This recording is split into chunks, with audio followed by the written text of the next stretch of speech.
So I have a question for you. What is too much fat on a ketogenic diet? This comes up over and over and over again, like how much fat do I need to consume? In their mind, 75% of your calories need to be fat is a tremendous amount of fat, and they're a little bit freaked out because they don't want to die of a heart attack or a clogged artery.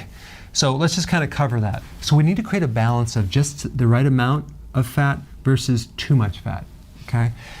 If you have hypoglycemia, if you have low blood sugars, you're going to need more fat because your main problem is you can't go from one meal to the next without being very hungry. So if there's a blood sugar issue, it's going to take more fat because we want to add enough fat to go from one meal to the next. If you're eating too much fat, what's going to happen, it's going to overload the liver and gallbladder and the pancreas because, see, the gallbladder breaks down the fat into these small particles, but the pancreas releases an enzyme called lipase, which takes it from that small particle down into the smallest particle. So if you have a blood sugar issue and your pancreas is exhausted or you're diabetic, you're not going to be able to produce as many enzymes, thereby stressing the body.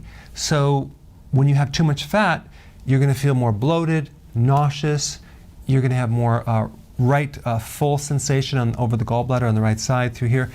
It's going to stem up to the right shoulder blade, through here, through the neck, headache, maybe the eye. It might even create tension in your upper neck where it causes pain down the right arm. I've seen that as well. So in the beginning, you're going to need a little bit more fat because you haven't fully adapted. The switch between sugar burning and fat burning isn't clean enough. Now, when you do this over a long period of time, you're going to switch very easily to fat burning, sugar burning, back and forth. So the need for fat is going to be less and less.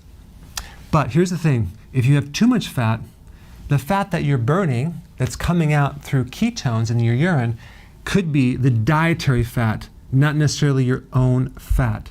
So even though you're in ketosis, you're not losing weight because you're burning mostly the dietary fat and not your own fat.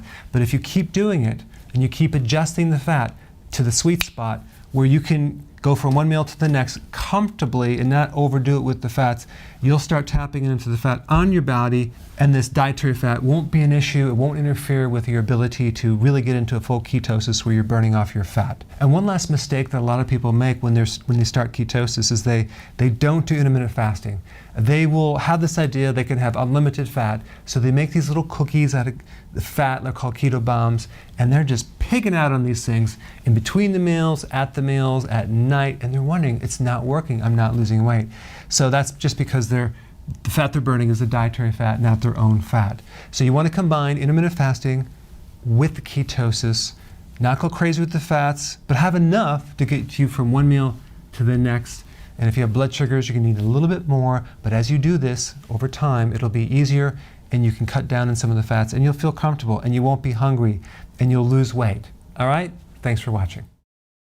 Hey, thank you so much for watching. Keep spreading the word and share this video.